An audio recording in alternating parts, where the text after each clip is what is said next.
I'm gonna record you a Kirblog, cause you asked for it, but you don't need one from me, cause you could go watch something else if you want, for all I care.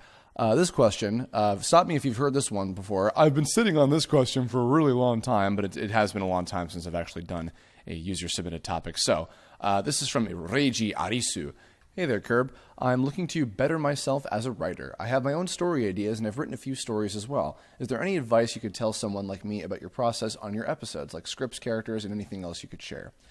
So my reason for wanting to do this one is actually because a couple days ago, I was talking with a certain friend of mine who I had not talked to in a long time. We were catching up and, kind of updating each other on our lives and everything and what we've been up to for the last year or so. And they had told me that they were really interested in writing a book someday, but they really didn't quite know how to get started. And so I was talking with them for about an hour about that particular subject, and I remembered this question, which again I had been sitting on for a very, very long time, and figured, oh, you know what, this is perfect. This would be a great one to do just before the 2-year Kirblog anniversary. So apologies, Reiji, for taking so long to get to this one, but I figured I could lend some advice. So I'm going to be repeating probably a lot of information that I've talked about on other Kirblogs as per the usual, but I'm going to kind of put everything that I remember from that conversation with this friend of mine that is relevant to the question into this as much as possible, and hopefully this will work. I thought that an advice Kirblog would be something kind of nice and uplifting to toss in before the 2-year anniversary, I guess you could say. So either way, so the first thing I talked about was the most important thing, and this is one that I think I did a whole entire Kirblog about, is what is it that you're trying to say with your story? Anybody can come up with any kind of genre, with any kind of concept or setting or whatever. I forget exactly what the phrase is, but how there's only X amount of different kinds of stories in the world, and it just comes down to the execution and everything. What I find personally is that there's that personal kind of message. There's a moral sometimes that really good stories have, beneath them. Of course, you can also just do something for pure entertainment, but I prefer something again that you can take something away from emotionally or philosophically or just anything like that. Just something that'll leave a little bit of a lasting impact. I find that if in some cases if you really get to the core of that ahead of time, then if anything, building all the cool stuff around it, makes it much easier, it really depends on exactly what the circumstance is, like depending on how much material you're working with in the first place, because that's the next kind of thing, is having limitations set for yourself. If you have any kind of things in place to come up with a story from there, you can go with it. An example would be, for instance, I did a film back in college called There Was This One Time, which was, okay, what if I took 3 character voices that the guys from Team 4-Star have done and made them into original cartoon characters, and I built a plot around that.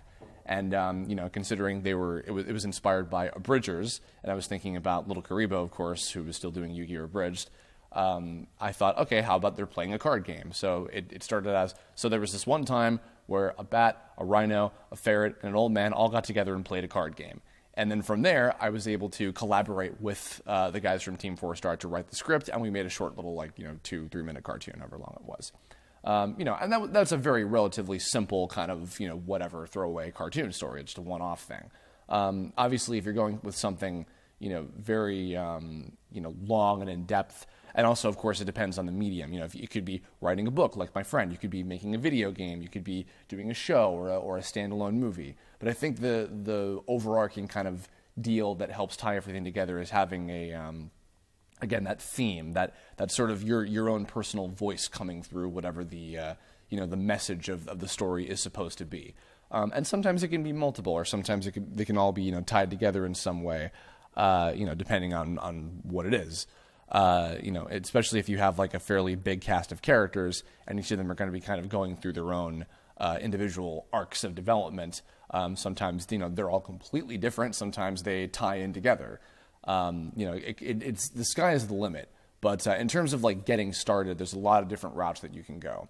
What I often like to do is I look back to my childhood, both for the things that inspired me as a kid that really stuck with me and as to why they did, and my childhood in terms of, and actually even just past my childhood, but even my adult life, the people around me who inspire me and who I feel in some ways make for great material to write about. Now, in a Kirblog I talked about a couple months ago, obviously I also talked about the idea of self-insert characters and kind of the pitfalls of that. But kind of just to summarize that a little bit and kind of tie it into this particular subject, the positive side of that is it's supposed to be about you draw from your own life experiences and you integrate them in a way that is meant to be, serviceable and interesting. In the case of myself, often what I do, and what I've been really trying to do as of late, and especially in the case of Tome, is I've tried to look at a lot of my shortcomings and my fuck-ups and a lot of my mistakes throughout my life and extrapolate upon those to tell a story, because those can make for great cautionary tales. Likewise for myself, my friends from way back in the day and from now and etc., from all over my life, serve as the biggest source of inspiration, not only because I think that a lot of them make for interesting bases for characters, sometimes combining different pieces together of different friends or crossing two, friends' personalities together into one, sort of new thing, but also sometimes their hardships and the things that they've been through. And, a lot of people I know who have been through really, really bad, far worse things than I ever have, or made far worse mistakes than I ever had, or et cetera. And that's been incredibly inspiring to me. Or even sometimes just something as basic as them being a good person, can be really inspiring. Inversely, sometimes even people being really bad. A really bad person can make for great villain material, as I've definitely learned over the years. Obviously not naming names or anything, but, witnessing bad things that other people have done and learning from those mistakes that they have made that have, really come back to bite them in the ass has provided a lot of inspiration for, where the conflicts come from and why characters butt heads and why bad things happen in the world, etc. Far beyond obviously just, the really dire stuff like, when there are terrorist attacks and wars and et cetera, and truly awful things that happen, but intersocial, interpersonal kind of things that happen between just like, one or two different people or more, depending. Even just a lot of that can serve for a conflict to start with. And sometimes the conflict itself can actually help you figure out, okay, what is it that I want to say? A bad experience can sometimes shed the light on a better experience to draw from and to come back from something and to then want to make an entire story about it. And the point typically is supposed to be that you want to share these kind of experiences with the rest of the world so that people can get something out of it and learn, and then therefore, maybe be inspired in the process and get something out of it for themselves and for their own lives. Is typically kind of what it is, and of course also it's a self-expression, which I have talked about pretty recently as well. So there's a lot of that, and all those things can be major factors into finding just that right thing that's like, oh, that's it, that's what I want to say, that's what I want to do this story about, and etc. And again, once you kind of have those things laid down, from there on out, again, the sky is the limit on what it is that you want to do. Certain things definitely fit better into, depending on whatever your medium is. If you're writing a book, it can be absolutely anything that you want, anywhere, anyhow, whatever, because it's just words. If you're doing animation, or a movie of some kind or anything, or live action, obviously you're limited to the resources of what you have in order to tell that story, because, you need, people to be there to do it. Or, in some cases there are times where you can do it completely on your own, but you still need the resources and the skill and the ability to execute it properly. With a video game, it's the most difficult in some cases because it's interactive, and so therefore often you leave up certain choices to the player unless it's just a straightforward linear kind of story. Like in the case of I've been working on the script for Cryomore recently. In that's a case where I had limitations of, okay, these are the characters, these are their personalities, this is the world they're in, this is the progression of the game. And so I had to take the basic bones of what the world building was, which we had long, development periods of coming up with exactly how everything worked and what the sort of ins and outs of how the world of Cryomore operated. And from there, I was able to go, okay, well, now I can take this material and work with it to, tell a story and portray a certain message of some kind that can get across to the people who are playing it. And obviously I have to stick within the limitations of the game itself and the fact that it's interactive. So there were a lot of different things that I had to keep in mind while coming up with a story to go with it. In the case of Cryamore, I'm not going to spoil too much because obviously I want you guys to play the game when it's all finished and comes out, hopefully sometime next year. But what I'll say is that in the case of Cryamore, the basic kind of gist of that was it's a story about an intelligent and I guess relatively privileged human being, but one who is very open-minded and curious to learn about the world around them. Faced with that's a dog outside if you can hear that. There's lots around here. I don't know if you've ever heard of that. They're faced with trying to do the right thing in order to help their people, and they're very unsure of themselves and continuing to not be. They're not entirely certain as to whether what they're doing or not is the right thing for everybody's best interest, basically. And they're met with an opposing force who is fully confident in what it is that they're doing. This is the villain, but what they're doing is completely wrong and not the right way to be going about it. That's redundant. Good job. I did it, Chris. Anyway, so again, that was taking the fact that, okay, this is a medium where it's interactive and I have to adhere within the limitations of it being a game, and these are characters in a world that was created originally by Robin Allen, and of course, obviously, like a lot of the rest of the team all weighed in and we, helped come up with ideas with each other and everything. But it was the creation of somebody else, and I had to take that material and those limitations and make a story that was retrofitted into the progression of the gameplay, And that allowed me to write what I consider to be a pretty decent story from what I was able to look at and from what I was able to accomplish in about a span of a month and a half or so that I worked on the script for it. In the case of Tome, I guess, Tome, I mean, I've told the story many times, but that started from just, that was a case where I created the setting and characters before I really had the theme in mind. But I think what the theme was ended up just kind of coming as a result of the setting. In which the theme itself is, you can find people who really care about you and bond with you and can be like your family, even on the internet. Even if you can't see them in person, you can still form bonds that strong with people, and they'll still always be there for you, and etc. I think that was kind of the basic, and again, that is a very, very simple kind of theme to it. It's not bad, but it's very, very simple. And thankfully, a lot of people who have really enjoyed the show have connected very much with that theme, and that's awesome.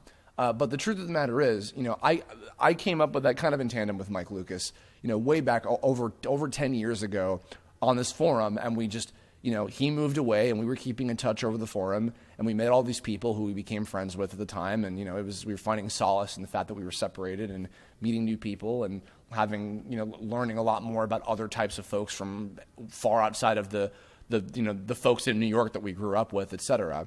And then as a result, it's like, okay, well, I'll make it on the internet. I'll make it on a virtual reality video game because we're really inspired by Dot Hack and Mega Man Battle Network at the time. And I'll make all the characters literally I'll take the screen names of these people that we've met on this message board on fucking TV Tome and make them into characters as a result. And that's how it went, So that was a very kind of, out of order sort of thing. And that's also why in the long run, it's not the most, just conceptually, it's not the most ingenious or, deep or in-depth or high-quality story experience ever. And I know that I can do a lot better than that. It's definitely got the makings of something that could be really cool, but I know that I can also do a lot better in general, which is the reason why, for instance, in the case of Balancing Act, which I have no idea, that's definitely not coming next, but it's definitely something that I want to do, and I'm going to do it eventually.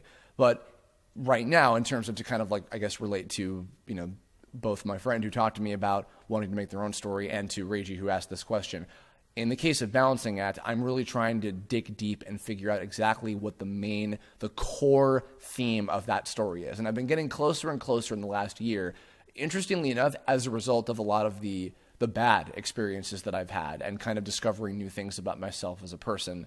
And, again, making a lot of mistakes and learning from those mistakes, hopefully, in theory, and applying them to my own life. And Balancing Act is probably the biggest parallel to my real life in terms of just, it's all of my life experiences in one kind of, surmised thing, I guess you can say. And I'm still really kind of like digging deep and figuring out exactly what I'm going to do with that before I really go ahead and actually make it. But again, it is a story that I want to share with the entire world as soon as I know it. I'm fully confident in it, and it's something that is worth it to share with everybody. I keep seeing the phrase dig deep, and I know that sounds like a broken record, but what I mean by that is you really have to dig deep into yourself, into your own life, and figure out, what it is from your life, everything, the people that you know, the things that you've done, the things that you've seen, the experiences that you've had. I can't remember if I've said this on a Kirblog before, but it absolutely bears repeating. No matter what it is that you do, you got to have a life. You got to have a real life with real experiences to draw from in the first place, or nothing that you tell in terms of a story of any kind is going to have anything to it. You have to be a full-fledged human being with enough of a sense of oneself. And I've talked also about knowing yourself is not easy either. That's a whole nother, deal that you have to come to terms with, and it isn't going to fucking happen overnight. But I also often think everybody is the main character of their own story. Everybody, goes through their own, good and bad life experiences, I think, to any kind of degree. They can be, to any kind of extreme, or, only just a typical kind of, average American extreme of like, oh no, I don't know what I'm doing with my career, or, oh no, I don't know if I'm going to eat tomorrow, because if I live in a third world country kind of thing, it really depends. And that's not to place one amount of importance over another. Every life is, holds value to it, and everything has meaning to it. You just have to really figure out what is it that you care about? What is it that is impactful and important to you, that you feel is the voice that you want to shout to the across the rooftops? Like what is it that is important to you that is worth to share, that you really truly feel is worth sharing? This friend of mine who I had this conversation with, I'm keeping their identity a secret just because I don't know if they want people to know that they want to do this someday, but either way. And if they happen to listen to this later, this friend also works in medicine. So, maybe even in a case like that, Osamu Tezuka was a doctor, and Blackjack was a story entirely like his experiences as a doctor. And some people say it's like kind of Gary Stewish, and sure, whatever, maybe. But the point is, that was his experiences as a person in the field of medicine, as a sci-fi comic. I think Blackjack is sci-fi. Please don't crucify me. I haven't read it. I apologize. I know I need to watch a lot of Tezuka stuff. I should. Either way. That's what I mean. In my case, I was a relatively average American kid, and, I grew up, I was made fun of because I was a nerd and I liked to draw or whatever, and I watched a lot of, the stuff that I liked, in cartoons, and I became really invested in animation. And the things that I care about the most are social interaction between people and how people treat each other, and, how people make friends and enemies, and how people, discover themselves and discover their purposes. A lot of those kind of things are what are really important and impactful to me throughout my life. I've had I've lived a pretty privileged life. I'm a stereotypical, dime a dozen, as what Bo Burnham have said, perfectly cylindrical, checker pieces in God's, God and Satan's backgammon game, or whatever the fuck it is. I have a pretty normal life, and I can check my privilege. It's like, whatever. But that's to say, my experiences are my experiences, and I derive whatever I could from those into a tangible medium. And especially in the case now, where as a result of the stuff that I've done, I've grown.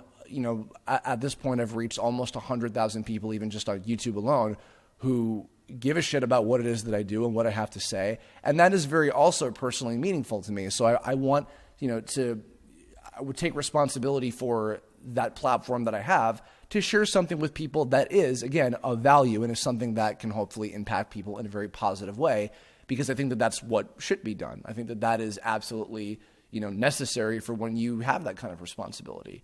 And that's just for myself. That was very long-winded. Hopefully that helped a little bit. I feel like I'm barely probably scratching the surface, but that's kind of the starting point. I hope that does help a little bit. In the comments below, if Reiji, if you hear this, or anybody else who's curious about this, if you have any other further questions, maybe I can answer some more about this possibly in the comments. Can't guarantee anything, but if I'm able to, I'll certainly try, because obviously we got Thanksgiving coming up soon. Those of you who celebrate Thanksgiving, I hope you have a happy one and are spending it with loved ones of all kinds. I'm going to be spending it with friends locally here, because sadly I'm not going back home to New York until the Christmas, December holiday, I should say, to be PC about a PC bra. And until then, so I'm going to be spending it with some friends out here. I hope that you're spending it with good people as well. And I guess I'll have some information about future Kirblog topics that you can suggest for next month. But in the meantime, the next Kirblog for the following Saturday is going to be the 2-year Kirblog anniversary. So look forward to that. Thank you all for sticking through for all these years. And if you're new, thank you for joining on board, and hope you've been enjoying what you watch and see and listen and etc. And that'll do it. I hope this helped. Thank you, everybody, as always, for listening. I truly always appreciate it, very much so. And I will see you all very soon. Bye-bye.